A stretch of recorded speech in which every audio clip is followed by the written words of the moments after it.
There are two fundamental shifts at the identity level during the awakening process. And according to the Unfettering model, these two shifts correspond to the dropping of the first fetter, the fetter of self-view, the belief in the separate self, and the dropping of the 8th fetter, which is called the I am fetter, or the I am conceit, which interestingly, it's a lot more deeper and fundamental structure of identity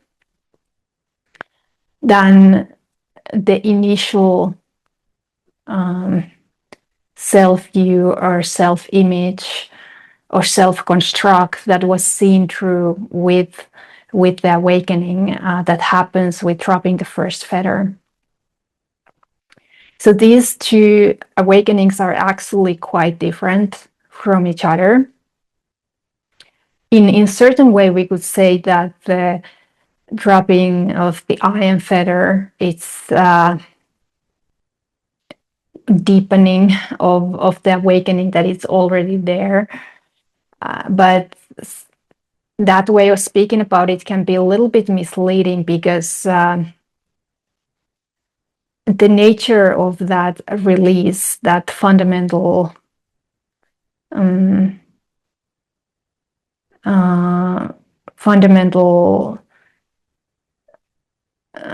letting go, it's quite different, you know, from the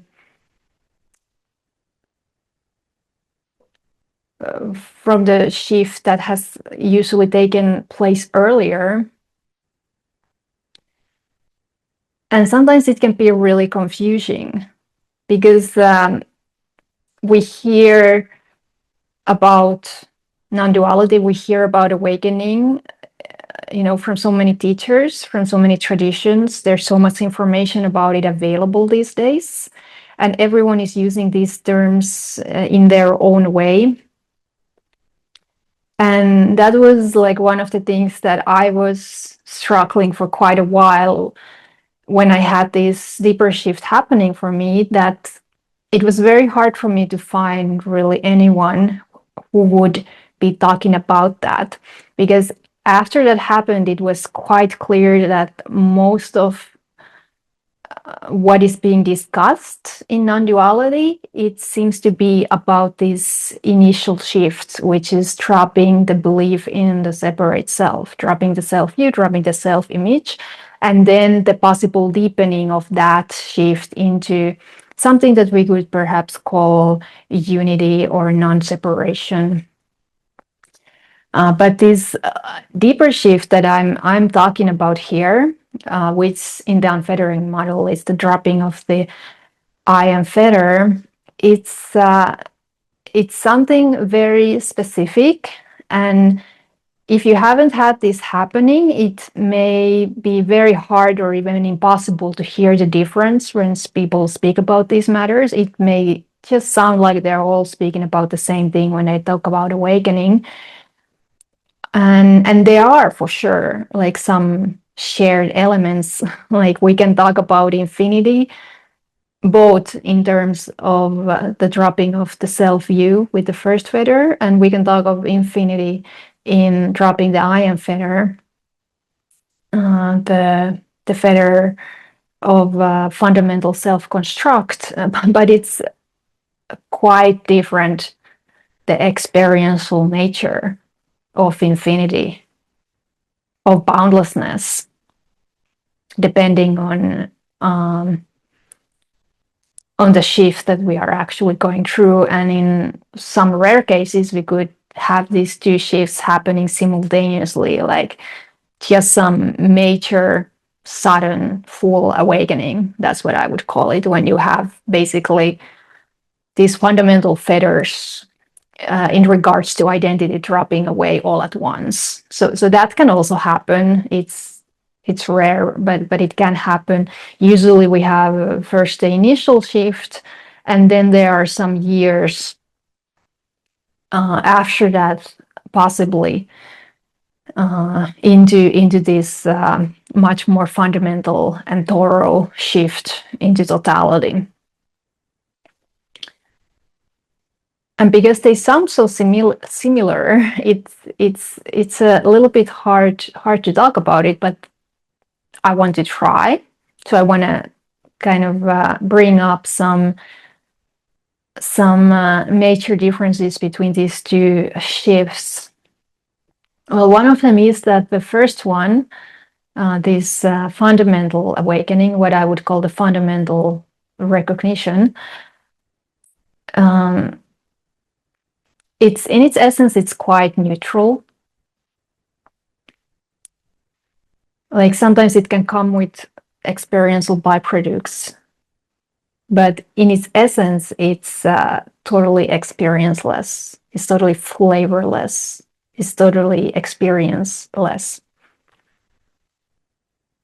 And it's also something very natural. So when it happens, it really, in certain sense, it doesn't feel like a big deal. The implications are kind of deep usually, and usually takes time for them to clarify what they are. But in its essence, it's just so simple and so natural, so obvious, that it doesn't really seem like a big deal. And it's almost like funny why there is all this spiritual, massive,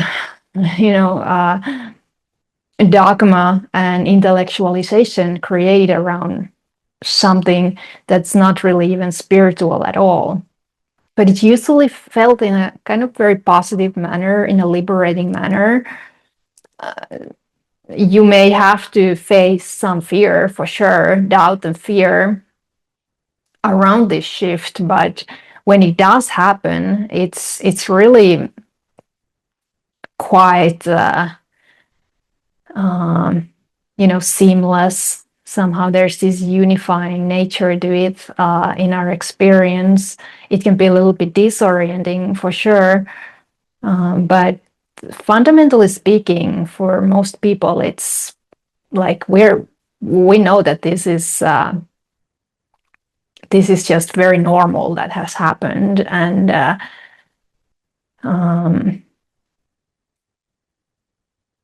we know that, and I'm not saying using the word "no" in any conventional manner here, but we kind of know, we trust it, that it's good, it's more real than real. And the second shift is quite different because it's usually not felt at all in the same way like the first one that I was describing. It's more felt like this total astounding shock and disillusionment and absence, because the release of identity at this level is so all-encompassing and so total, and felt in such a visceral and energetic manner. So it's not just a clear seeing, it is also that, but it's also like such a wild kind of shattering of everything that we were conditioned to think that what reality is and what our life is, that it doesn't even feel like particularly liberating. Like the liberation was more for that sense of self that is now seen to be completely illusory. It was seen to be never to be there in the first place, and it was that sense of self that was kind of all about liberation, that was feeling more and more liberated the more it got disentangled from the thought processes, and more boundless, more and more expansive. And with this deeper shift, there's just no any kind of sense of self at all. So the word liberation or awakening becomes quite meaningless. It feels kind of like liberation for who? like awakening for who and from what, it becomes so clear that there was just never anything or anyone here that could be either free or in bondage, that could be awake or unawake. Like all of that's kind of wiped away. And there is just this, what initially feels like devastating absence that can come with a lot of grief, like really intense grief and terror, like this very raw existential terror.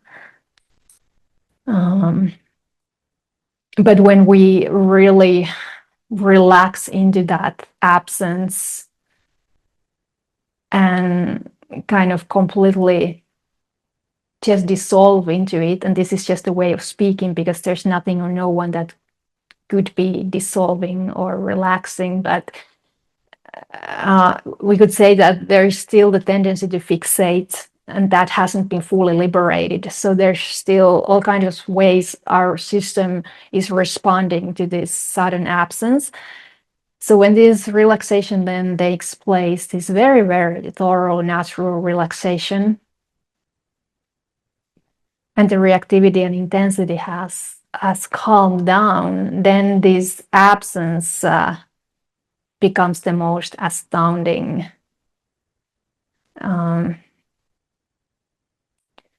I want to say revelation, but it's not revelation at all in the way that it kind of appeared in the awakening process prior to this moment, because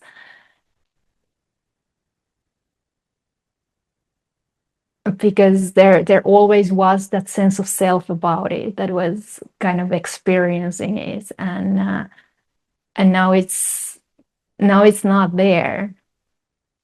And what shines in its absence is just this primal clarity. And there's like no way to talk about it, but suddenly the absence is just total presence, absolute presence.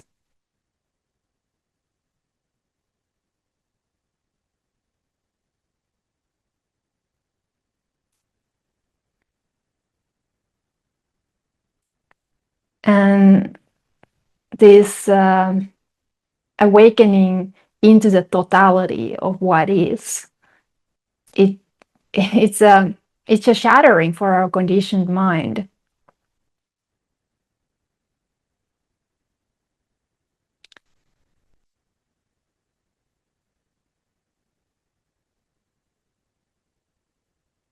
It's a very powerful and alive, this reality, this primordial space beyond any kind of sense of self, beyond personal self or universal self. It's just unborn, uncreated,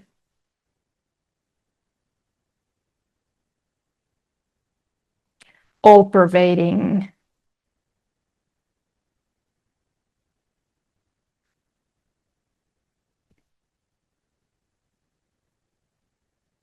presence. But the presence is by its nature empty.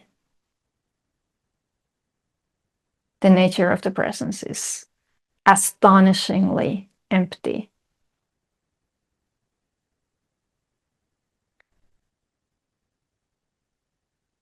And it can feel like the heart of reality is cracked open. Like when this realization penetrates our whole being.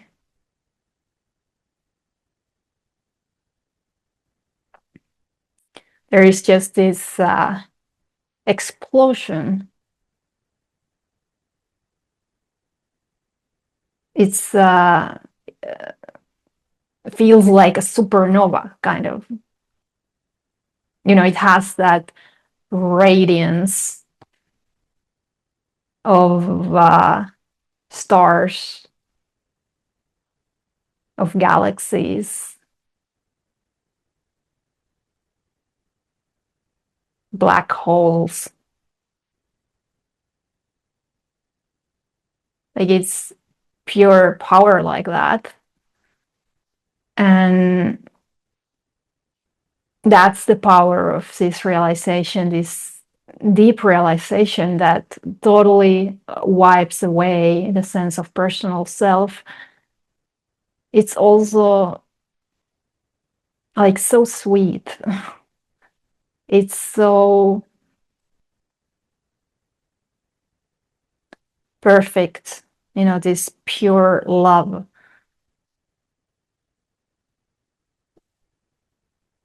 That this emptiness is.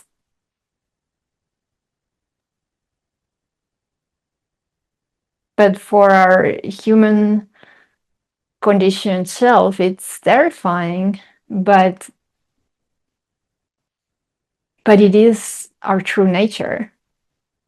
Like, our humanness is actually this presence, this unborn presence. There's no distinction whatsoever. So what apparently falls away is this mediating phenomena.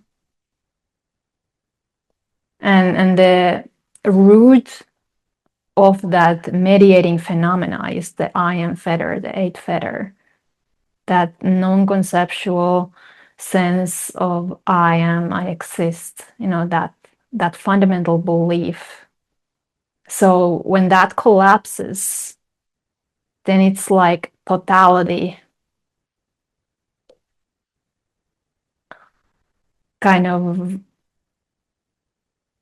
shines unobstructed.